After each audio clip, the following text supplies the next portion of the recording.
പ്രധാനപ്പെട്ട എലമെന്റ്സിന്റെ എക്സ്ട്രാക്ഷൻ പ്രോസസ്സാണ് നമ്മൾ ഡിസ്കസ് ചെയ്തുകൊണ്ടുണ്ടായത് അല്ലേ. എക്കണോമിക്കലി ഇമ്പോർട്ടൻ്റ് ആയിട്ടുള്ള 4 പ്രധാനപ്പെട്ട മെറ്റൽസ് ആണ് നമുക്ക് ഡിസ്കസ് ചെയ്യാനുണ്ടായത്. അതിൽ ആദ്യത്തെ അയൺ നമ്മൾ വളരെ ഡീറ്റെയിൽ ആയിട്ട് പറഞ്ഞു കഴിഞ്ഞു. എല്ലാ എക്സ്ട്രാക്ഷൻ പ്രോസസ്സിന്റെ എല്ലാ സ്റ്റെപ്പുകളും പറഞ്ഞു കഴിഞ്ഞു.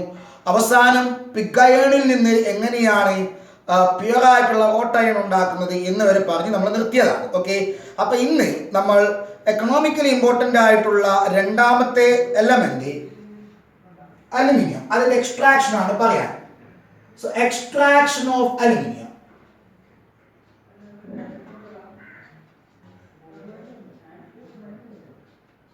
Extraction of aluminium.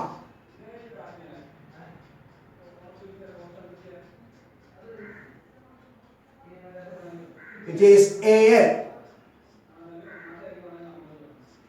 Okay. അപ്പോ അലുമിനിയം എക്സ്ട്രാക്ട് ചെയ്യണമെങ്കിൽ നമുക്ക് എന്ത് വേണം? അതിന്റെ ഓറ് വേണം. ഏതാണ് അലുമിനിയത്തിന്റെ ഓറ്? പ്രിൻസിപ്പൽ ഓർ എന്ന് പറയുന്നത് അത് bauxite ആണ്. Ore of aluminium is bauxite. Bauxite. Formula എന്താണ്? Al2O3 2H2O അല്ലേ? അപ്പോ നമ്മൾ ഇതിന്റെ മെറ്റലർജിക്കൽ പ്രോസസ്സുകൾ പറയാൻ പോവാണ്. ആദ്യം നമ്മൾ ബോക്സൈറ്റിനെ മൈൻ ചെയ്തെടുക്കുന്നു. എന്നിട്ട് അതിനെ പൗഡേർഡ് ഫോമിലേക്ക് മാറ്റുക by crushing and pulverisation process. So അങ്ങനെ ക്രഷിംഗ് ആൻഡ് പൾവറൈസേഷൻ പ്രോസസ്സ് കഴിഞ്ഞു. ഇപ്പോൾ നമ്മുടെ കയ്യിലുള്ളത് പൗഡേർഡ് ആയിട്ടുള്ള ബോക്സൈറ്റ് ആണ്. ആ പൗഡേർഡ് ബോക്സൈറ്റിൽ ഒരുപാട് ഇംപ്യൂരിറ്റീസ്, ഗ്യാങ് പാർട്ടിക്കിൾസ് ഇൻക്ലൂഡഡ് ആണ്. അതിനെ നമ്മൾ റിമൂവ് ചെയ്യണം. ദാറ്റ് മീൻസ് ബോക്സൈറ്റിനെ കോൺസെൻട്രേഷൻ പ്രോസസ്സിന് വിധേയമാക്കണം. Okay, the second step of the metallurgical process, concentration of this bauxite. എങ്ങനെയാണ് ബോക്സൈറ്റിനെ കോൺസെൻട്രേറ്റ് ചെയ്യുന്നത് എങ്ങനെയാണ് എന്ന് കോൺസെൻട്രേഷൻ പ്രോസസ്സിൽ വളരെ ഡീറ്റെയിൽ ആയിട്ട് നമ്മൾ പറഞ്ഞിട്ടുണ്ട്. ആ വീഡിയോ ഒന്നുകൂടി കണ്ടു നോക്കുക. നമ്മൾ ജസ്റ്റ് ഒന്ന് ഇവിടെ പറയത്തേ ഉള്ളൂ.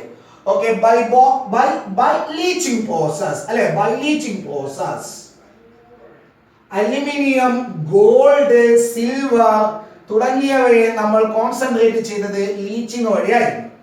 എന്താണ് അവിടെ ചെയ്യുന്നത്? പൗഡേർഡ് ആയിട്ടുള്ള അലുമിന എടുക്കുക അല്ലെ, പൗഡേർഡ് ആയിട്ടുള്ള അലുമിന എടുക്കുക. ആ അലുമിനയിലേക്ക് ഒരു പ്രത്യേക സൊല്യൂഷൻ ആഡ് ചെയ്യുന്നു, അല്ലെങ്കിൽ ഒരു പ്രത്യേക സൊല്യൂഷനിലേക്ക് പൗഡേർഡ് ആയിട്ടുള്ള ബോക്സൈറ്റ് ആഡ് ചെയ്യുന്നു. ആ സൊല്യൂഷൻ ഏതാണ് നമ്മൾ എടുത്തത്? യെസ്, അത് സോഡിയം ഹൈഡ്രോക്സൈഡ് ആണ്. എന്താണ് അതിന്റെ പ്രത്യേകത? സോഡിയം ഹൈഡ്രോക്സൈഡില് alumina bauxite, powdered bauxite add ചെയ്യുമ്പോൾ ബോക്സൈറ്റ് മാത്രം സോഡിയം ഹൈഡ്രോക്സൈഡിൽ സൊല്യൂബിൾ ആവുന്നു. ഇംപ്യൂരിറ്റീസ് സൊല്യൂബിൾ ആവാതെ സെപ്പറേറ്റ് ആവുന്നു. ഓക്കെ, അങ്ങനെ ബോക്സൈറ്റ് സോഡിയം ഹൈഡ്രോക്സൈഡിൽ ഡിസോൾവ് ചെയ്തിട്ട് നമുക്ക് എന്ത് കിട്ടുന്നു? NaAlO2 അല്ലെ. What is that? Sodium meta aluminate അല്ലെ, സോഡിയം മെറ്റാ അലുമിനേറ്റ് നമുക്ക് കിട്ടുന്നു. ഇത് സൊല്യൂഷൻ ആണ്. സോഡിയം ഹൈഡ്രോക്സൈഡിൽ ബോക്സൈറ്റ് സൊല്യൂബിൾ ആയിട്ടുള്ള സൊല്യൂഷൻ ആണ് സോഡിയം മെറ്റാ അലുമിനേറ്റ്. അതിൽ ഇംപ്യൂരിറ്റീസ് എന്താണ്? ഡിസോൾവ് ആവാതെ ബാക്കി ഉണ്ടാകും. ആ ഇംപ്യൂരിറ്റീസിനെ ഫിൽട്രേഷൻ വഴി മാറ്റുക, ഫിൽട്രേറ്റിന് എടുക്കുക. ഇതിലാണ് അലുമിനിയം ഉള്ളത്. എന്നിട്ട് എന്താക്കുക? ആ സോഡിയം മെറ്റാ അലുമിനേറ്റിനെ നന്നായിട്ടൊന്ന് എന്ത് ചെയ്യുക? ഡൈല്യൂട്ട് ചെയ്യുക. സോഡിയം മെറ്റാ അലുമിനേറ്റിനെ ഡൈല്യൂട്ട് ചെയ്യുക by adding water and stirred well. നന്നായിട്ടൊന്ന് ഇളക്കി കൊടുക്കുക. അപ്പോൾ എന്ത് സംഭവിക്കും? അതിന്റെ താഴെ ഒരു പ്രസിപ്പിറ്റേറ്റ് ഫോം ചെയ്യും. That precipitate is aluminium hydroxide. Okay, ഇതാണ് അലുമിനിയം ഹൈഡ്രോക്സൈഡ്. NaOH ഉണ്ടാവും. അപ്പൊ സോഡിയം ഹൈഡ്രോക്സൈഡിന്റെ താഴെ അലുമിനിയം ഹൈഡ്രോക്സൈഡ് പ്രസിപ്പിറ്റേറ്റ് ചെയ്തിട്ടുണ്ടാവും. ഇനി നിങ്ങൾ എന്താക്കുക? ഇതിന് ഫിൽട്ടർ ചെയ്യുക. അതിൽ നിന്ന് പ്രസിപ്പിറ്റേറ്റിനെ സെപ്പറേറ്റ് ചെയ്തെടുക്കുക. ഇത് പ്രസിപ്പിറ്റേറ്റ് ആണ്. അലുമിനിയം ഹൈഡ്രോക്സൈഡിന്റെ പ്രസിപ്പിറ്റേറ്റിനെ സെപ്പറേറ്റ് ചെയ്യുക. എന്നിട്ട് അതിനെ എന്താക്കുക? നന്നായിട്ട് ചൂടാക്കുക. വളരെ സ്ട്രോങ് ആയിട്ട് ചൂടാക്കുക. അങ്ങനെ ചൂടാക്കുമ്പോൾ അലുമിനിയം ഹൈഡ്രോക്സൈഡ് ഡികമ്പോസ് ചെയ്യുന്നു. അലുമിനിയം ഹൈഡ്രോക്സൈഡ് ഡികമ്പോസ് ചെയ്തിട്ട് അലൂമിന ഉണ്ടാകുന്നു. Plus 3H2O which is vapor. ഇങ്ങനെയാണ് നമ്മൾ ബോക്സൈറ്റിനെ ലീച്ചിങ് വഴി കോൺസെൻട്രേറ്റ് ചെയ്യുന്നത്. അപ്പോൾ നമ്മുടെ കയ്യിൽ എന്താണുള്ളത്? ശുദ്ധമായ അലുമിനയാണുള്ളത്. മോൾട്ടൺ അല്ല, അത് സോളിഡ് ആണ്. സോളിഡ് ആയിട്ടുള്ള അലുമിന നമുക്ക് കിട്ടി. സോ ശുദ്ധമായിട്ടുള്ള ബോക്സൈറ്റ്. ഇനി എന്ത് ചെയ്യണം? ഇനി കേൾക്കണേ, 2 സ്റ്റെപ്പുകൾ കഴിഞ്ഞു. ക്രഷിംഗ് ആൻഡ് പൾവറൈസേഷൻ കഴിഞ്ഞു, കോൺസെൻട്രേഷൻ കഴിഞ്ഞു. കോൺസെൻട്രേഷന്റെ ഫൈനൽ റിസൾട്ട് ആയിട്ട് നമ്മുടെ കയ്യിൽ ഇപ്പോൾ ശുദ്ധമായിട്ടുള്ള അലുമിനയാണ് ഉള്ളത്. ഈ അലുമിനയിൽ നിന്ന് നമ്മൾ ഇനി അലുമിനിയത്തിനെ സെപ്പറേറ്റ് ചെയ്തെടുക്കണം. അലുമിനയിൽ നിന്ന് അലുമിനിയത്തിനെ സെപ്പറേറ്റ് ചെയ്തെടുക്കണം. അത് ചെയ്യുന്നത് ഇലക്ട്രോളിസിസ് വഴിയാണ്. എങ്ങനെയാണ്? ഇലക്ട്രോളിസിസ് വഴിയാണ്. ഇലക്ട്രോളിസിസ് നടത്താൻ വേണ്ടിയിട്ട് aluminium ഉരുക്കണം.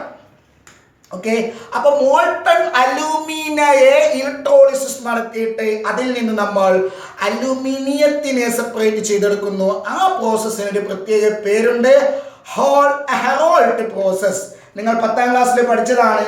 Okay, electrolysis of, next step electrolysis of molten alumina.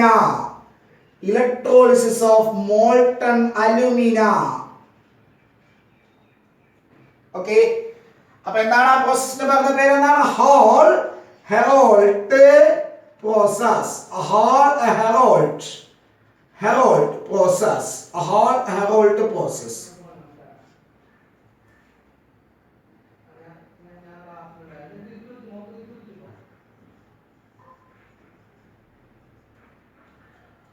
Heroult process.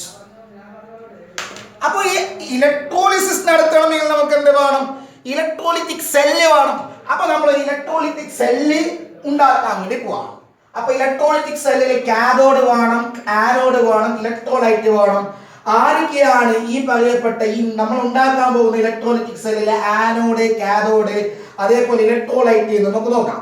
Okay, അപ്പൊ അതിനു വേണ്ടിയിട്ട് ചെയ്ത് നോക്കണം, ശ്രദ്ധിക്കണം.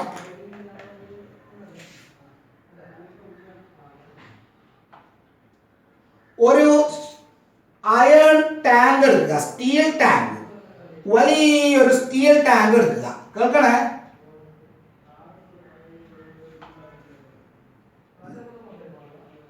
Steel tank.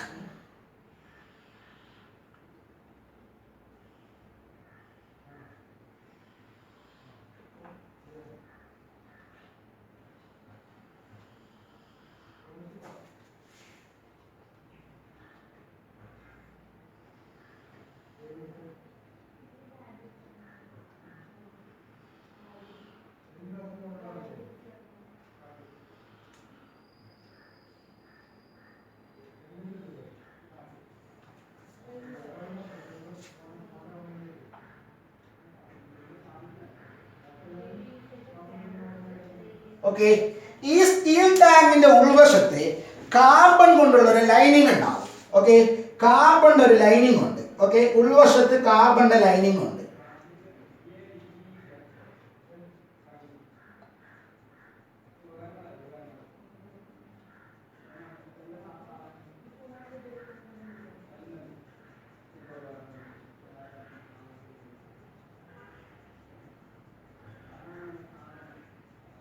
Okay, carbon lining ഉള്ള steel tank. Okay, this is the steel tank. Okay, ഇനി ഈ സ്റ്റീൽ ടാങ്കില് ഇലക്ട്രോലൈറ്റ് ആയിട്ട് നമ്മൾ മോൾട്ടൺ അലുമിനിയം എടുക്കുന്നു. പക്ഷെ ഈ അലുമിനിയെ അത്ര പെട്ടെന്ന് ഉരുക്കാൻ പറ്റില്ല. കാരണം അലുമിന ഹാർഡ് ആയിട്ടുള്ള സബ്സ്റ്റൻസ് ആണ്. അതിന്റെ മെൽറ്റിംഗ് പോയിന്റ് ഒരുപാട് കൂടുതലാണ്. അതുകൊണ്ട് തന്നെ ഒരുപാട് ചൂടാക്കേണ്ടി വരും അതിന് ഉരുക്കണമെങ്കിൽ. അത് പ്രയാസമാണ്. അത് മാത്രമല്ല, ഇനി അത്രയും നല്ലൊരു ഹൈ ടെമ്പറേച്ചർ കൊടുത്തിട്ട് ഉരുക്കിയാൽ തന്നെ ഇലക്ട്രിസിറ്റി പാസ് ചെയ്യാനും പ്രയാസമാണ്. കാരണം മോൾട്ടൺ അലുമിന അത്ര നല്ല കണ്ടക്ടർ അല്ല, ബാഡ് കണ്ടക്ടർ ആണ്. അപ്പോൾ ഇതിന്റെ കണ്ടക്ടിവിറ്റി കൂട്ടുകയും വേണം. അത് മാത്രമല്ല പെട്ടെന്ന് ഉരുക്കാൻ പറ്റുകയും വേണം. അതിനു വേണ്ടിയിട്ട് നമ്മൾ എന്താക്കുമെന്ന് പറഞ്ഞാൽ അലുമിനയുടെ കൂടെ ക്രയോലൈറ്റ് Na3AlF6 ഓർമ്മ ഉണ്ടാകും. Na3AlF6 ക്രയോലൈറ്റ് ചേർത്ത് ചൂടാക്കും. അപ്പൊ ക്രയോലൈറ്റ് ചേർത്ത് ചൂടാക്കുമ്പോൾ ക്രയോലൈറ്റ് പ്ലസ് അലുമിനയുടെ മിക്സിന് മെൽറ്റിംഗ് പോയിന്റ് കുറവാണ്. അപ്പോൾ അത് താരതമ്യേന താഴ്ന്ന ടെമ്പറേച്ചറിൽ ഉരുകുന്നു. അത് മാത്രമല്ല, അങ്ങനെ ഉരുകി കിട്ടുന്ന മിക്സിനുണ്ടല്ലോ അതിന്റെ ഇലക്ട്രിക്കൽ കണ്ടക്ടിവിറ്റി കൂടുതലാണ്. അപ്പൊ ഓർമ്മിക്കുക, മോൾട്ടൺ അലുമിന ഒറ്റക്ക് എടുക്കുന്നതല്ല, അലുമിന പ്ലസ് ക്രയോലൈറ്റിന്റെ മിക്സിനെയാണ് ചൂടാക്കുന്നത്. അപ്പൊ പരീക്ഷയ്ക്ക് ചോദിക്കും, what is the use of cryolite in Hall Heroult process?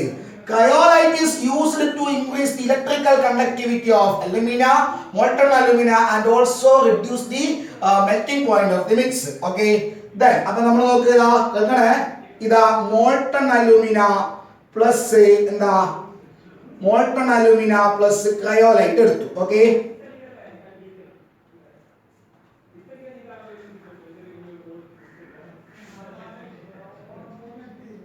molten alumina plus cryolite. So this is the electrolyte.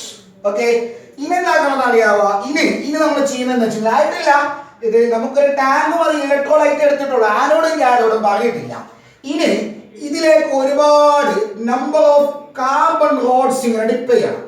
Carbon റോഡുകൾ, ഗ്രാഫൈറ്റിന്റെ റോഡുകൾ ഇങ്ങനെ ഡിപ്പ് ചെയ്ത് വെക്കും. ഓക്കെ, ഒരുപാട് കാർബൺ റോഡുകൾ ഇങ്ങനെ ഡിപ്പ് ചെയ്ത് വെക്കും. ഇതിന്റെ മുകളിൽ കൂടി ഒന്ന് വെച്ചോ, പ്രശ്നമില്ല. ഓക്കെ, ഒരു റോഡിന്റെ മുകളിൽ കൂടി വെച്ചോ. ഓക്കെ, അപ്പൊ കാർബൺ റോഡുകൾ നമ്മൾ ഇതിന്റെ ഉള്ളിലേക്ക് ഡിപ്പ് ചെയ്ത് വെച്ചു. ഓക്കെ, ഇനി കാഥോഡുമായി ആനോഡുമായി. അപ്പൊ ചോദിക്കുക, അതെവിടെ? ഒന്നെങ്കിൽ കാഥോഡായി അല്ലെങ്കിൽ ആനോഡായി. വേറൊന്നും എടുത്തിട്ടില്ലല്ലോ. രണ്ട് റോഡുകൾ വേണ്ടേ? കാഥോഡും ആനോഡും ആവണമെങ്കിൽ രണ്ട് ടൈപ്പിലുള്ള റോഡുകൾ വേണ്ടേ? വേണ്ട. ഇവിടെ നേരെ ശ്രദ്ധിക്കണം, ഒരു ഇലക്ട്രോഡ് എന്ന് പറയുന്നത് ടാങ്ക് തന്നെയാണ്. ഒരു ഇലക്ട്രോഡ് ടാങ്ക് തന്നെയാണ്. ഓക്കെ, അപ്പൊ എന്താ ചെയ്യുന്നത് നോക്കിക്കോ. ഈ ടാങ്കിനെ സെല്ലിന്റെ നെഗറ്റീവുമായിട്ട് ബന്ധിപ്പിക്കുക. ഓക്കെ, ഈ റോഡിനെ സെല്ലിന്റെ പോസിറ്റീവുമായിട്ട് ബന്ധിപ്പിക്കുക. എന്താ പറയാ, അല്ലെങ്കിൽ ബാറ്ററി, ഹൈ വോൾട്ട് ബാറ്ററിനെ നെഗറ്റീവുമായിട്ട് ഇതിനെ ബന്ധിപ്പിക്കുക, പോസിറ്റീവുമായിട്ട് ഇതിനെ ബന്ധിപ്പിക്കുക. അപ്പൊ പോസിറ്റീവുമായിട്ട് ബന്ധിപ്പിക്കുന്നത് കൊണ്ട് റോഡിന് പോസിറ്റീവ് ചാർജ് കിട്ടും. So this graphite rods act as cathode, anode. Okay, graphite rods act as anode. This is anode. Okay, graphite rods or carbon rods. Okay, appa steel tank endai? Steel tank anode ai, cathode ai. Steel tank cathode ai, negative electrode cathode. appa idine negative charge undu. ഈ ടാങ്കിന് negative charge ഉണ്ട്. Okay, സെല്ലിന്റെ negative ടെർമിനലുമായിട്ട് അല്ലെങ്കിൽ ബാറ്ററിയുടെ negative ടെർമിനലുമായി ബന്ധിപ്പിച്ചപ്പോൾ അതിന് എന്ത് കിട്ടി? അതിന് negative charge കിട്ടി. ഇപ്പൊ നമുക്ക് എന്തായി? കാഥോഡുമായി ആനോഡുമായി ഇലക്ട്രോലൈറ്റ് എന്ന് പറയുന്നത് മോൾട്ടൺ അലുമിന പ്ലസ് ക്രയോലൈറ്റ് ആണ്. അപ്പൊ ഇതാണ് ഇലക്ട്രോലൈറ്റ്. ഓക്കെ, എല്ലാം. അപ്പോ ഇലക്ട്രോളിസിസ് ഓഫ് മോൾട്ടൺ അലുമിന നടത്താൻ വേണ്ടി നമ്മൾ ഉണ്ടാക്കിയ സജ്ജീകരണങ്ങൾ ക്ലിയർ ആണല്ലോ. ഓക്കെ, ഇനി അവിടെ നടക്കുന്ന റിയാക്ഷൻസ് പറയാം. അങ്ങനെ കറന്റ് പാസ് ചെയ്യുമ്പോൾ എന്ത് സംഭവിക്കും പറഞ്ഞാല് നമ്മുടെ ഇലക്ട്രോലൈറ്റ് ഡികമ്പോസ് ചെയ്യും. ആരാ ഇലക്ട്രോലൈറ്റ്? Molten alumina. അത് ഇലക്ട്രോലൈറ്റ് ആണ്. അത് ഡികമ്പോസ്ഡ് സ്റ്റേറ്റിലാണ് ഉണ്ടാവുക. Al2O3 എന്ന് പറയുന്നത് കേൾക്കണേ, ഇനി ഇവിടെ നടക്കുന്ന റിയാക്ഷൻസ് ആണ് പറയുന്നത്. Al2O3 എന്ന് പറയുന്നത് ഡികമ്പോസ് ചെയ്തിട്ട് 2Al3 പ്ലസ് കേൾക്കണേ 2Al3 പ്ലസ് 3O2 മൈനസ് ഇങ്ങനെ രണ്ട് അയോണുകളായിട്ട് ഡികമ്പോസ് ചെയ്തിട്ടുണ്ടാവും. Positive ion Al3 plus, negative ion O2 minus. Okay, രണ്ട് അയോണുകളായി. അപ്പൊ ഇത് ഇവിടെ ഇവിടെ ഇവിടെ ഇവിടെ ഈ കണ്ടെയ്നറിൽ ഇപ്പൊ എന്താണുള്ളത്? Decomposed സ്റ്റേറ്റിലുള്ള molten alumina A3 plus ആയിട്ടും O2 മൈനസ് ആയിട്ടും ഡികമ്പോസ് ചെയ്തിട്ടുള്ള അലുമിനയാണ് ഇതിലുള്ളത്. അപ്പൊ രണ്ട് ടൈപ്പിലുള്ള അയോൺസ് ഇവിടെ ഉണ്ട്, Al3+ ആൻഡ് O2-. അതില് ഓരോരുത്തരും എവിടേക്ക് പോകുന്നു നമുക്ക് നോക്കാം. അതായത് കാഥോഡിലും ആനോഡിലും എന്ത് സംഭവിക്കുന്നു നോക്കാം. നിങ്ങൾക്കറിയാം Al3+ നെഗറ്റീവ് ചാർജ് ഉള്ളതാണ്, Al3+ പോസിറ്റീവ് ചാർജ് ഉള്ളതാണ്. പോസിറ്റീവ് ചാർജുള്ള Al3+ അയോണുകൾ നെഗറ്റീവ് ചാർജുള്ള കണ്ടെയ്നറിന്റെ അടുത്തോട്ട് ആകർഷിക്കപ്പെടും. അതേസമയം നെഗറ്റീവ് ചാർജുള്ള O2- അയോണുകൾ പോസിറ്റീവ് ചാർജുള്ള കാർബൺ ഓടുകളുടെ അടുത്തേക്ക് അട്രാക്ട് ചെയ്യപ്പെടും. അതായത് അയോണുകൾ അതാത് ഇലക്ട്രോഡുകളുടെ അടുത്തോട്ട് മൈഗ്രേറ്റ് ചെയ്യുന്നു. ഓക്കെ, അങ്ങനെ കാഥോഡിൽ എന്ത് സംഭവിക്കുന്നു നമുക്ക് നോക്കാം. ആരാണ് കാഥോഡ്? കാഥോഡ് എന്ന് പറയുന്നത് സ്റ്റീൽ ടാങ്ക് ആണ്. ആ സ്റ്റീൽ ടാങ്കിന്റെ അടുത്തേക്ക് ആരാ പോയത്? അത് Al3+ അയോണുകളാണ്. അങ്ങനെ Al3+ അയോണുകൾ കാഥോഡിലോട്ട് പോയിട്ട് കാഥോഡിൽ എന്ത് പ്രോസസ്സാണ് നടക്കുന്നത്? കാഥോഡിൽ എല്ലായ്പ്പോഴും റിഡക്ഷൻ ആണ്. ഓക്കെ, എന്ന് പറഞ്ഞാല് Al3+ അയോണുകൾ ബാറ്ററിയിൽ നിന്ന് ഇലക്ട്രോണുകൾ അക്സെപ്റ്റ് ചെയ്യുന്നു. 3 ഇലക്ട്രോണുകൾ അക്സെപ്റ്റ് ചെയ്തിട്ട് അലുമിനിയം ആറ്റമായിട്ട് മാറുന്നു. അങ്ങനെ 100 കണക്കിന് അലുമിനിയം അയോണുകൾ സ്റ്റീൽ ടാങ്കിന്റെ അടുത്തോട്ട് പോയിട്ട് റിഡക്ഷൻ സംഭവിച്ചിട്ട്, അതായത് ഇലക്ട്രോൺ സ്വീകരിച്ചിട്ട് അലുമിനിയം ആറ്റങ്ങളായിട്ട് മാറുന്നു. ആ അലുമിനിയം ആറ്റങ്ങൾ ചേർന്നിട്ട് അല്ലെങ്കിൽ ആ അലുമിനിയം ആറ്റങ്ങൾ ഈ സ്റ്റീൽ ടാങ്കിന്റെ താഴ്ഭാഗത്ത് അടിഞ്ഞുകൂടും. അതായത് മോൾട്ടൺ അലുമിനിയം ആയിട്ട് താഴെ സെപ്പറേറ്റ് ചെയ്യപ്പെടും. ആ മോൾട്ടൺ അലുമിനിയെ നമ്മൾ ഇവിടെ ഒരു ഓപ്പണിംഗ് വഴി പുറത്തോട്ട് എടുക്കും, ഔട്ട്ലെറ്റ്.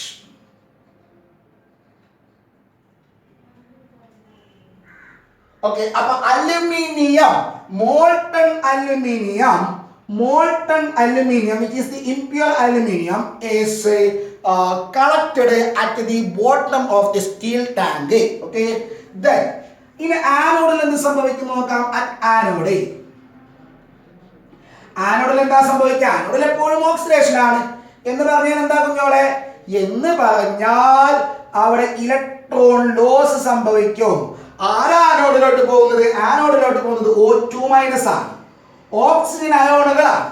അവിടെ പോയിട്ട് അദ്ദേഹം കേൾക്കണേ, ഓക്സിജൻ 2- അയോണുകൾ, ഓക്സൈഡ് അയോണുകൾ അവിടെ പോയിട്ട് 2 ഇലക്ട്രോണുകൾ ലോസ് ചെയ്തിട്ട് ഓക്സിജൻ ആറ്റമായിട്ട് മാറും. അതേപോലുള്ള വേവരുത്തം കൂടി അവിടെ പോയിട്ട് ഓക്സിജൻ ആറ്റമായിട്ട് മാറുന്നു. അങ്ങനെയുള്ള ഓക്സിജൻ ആറ്റം കമ്പൈൻ ചെയ്തിട്ട് ഓക്സിജൻ ഗ്യാസ് ആയിട്ട് മാറുന്നു. എന്ന് പറഞ്ഞാൽ ആനോഡിൽ ഓക്സിജൻ ഗ്യാസ് ലിബറേറ്റ് ചെയ്യും അല്ലേ? പക്ഷെ ആനോഡ് ആരാ? അത് കാർബൺ ആണ്. കാർബണിൽ, അതായത് ഗ്രാഫൈറ്റിൽ ഓക്സിജൻ ലിബറേറ്റ് ചെയ്യുമ്പോൾ അത് കാർബണുമായിട്ട്, അതിലെ കാർബൺ ആറ്റങ്ങളുമായിട്ട്, കാർബൺ ആനോഡിലെ കാർബൺ ആറ്റങ്ങളുമായി കമ്പൈൻ ചെയ്ത് കാർബൺ ഡൈ ഓക്സൈഡ് ഗ്യാസ് ആയിട്ട് മാറും. സോ ആനോഡിൽ നിന്നും പുറത്തോട്ട് ഇവോൾവ് ചെയ്യുന്നത് അത് കാർബൺ ഡൈ ഓക്സൈഡ് ഗ്യാസ് ആണ്, ഓക്സിജൻ ഗ്യാസ് അല്ല. ദാറ്റ് മീൻസ് ഈ പ്രോസസ് നടന്നുകൊണ്ടിരിക്കുന്ന സമയത്ത് എന്ത് സംഭവിക്കുന്നു പറഞ്ഞാല് കാർബൺ ആനോഡ് കൺസ്യൂം ചെയ്തുകൊണ്ടുണ്ടാവും. ഓക്കെ, അതുകൊണ്ട് തന്നെ ഇടവേളകളിൽ കാർബൺ ആനോഡ് മാറ്റിക്കൊണ്ടിരിക്കണം. Okay, so these are the various steps involved in the extraction process of aluminium.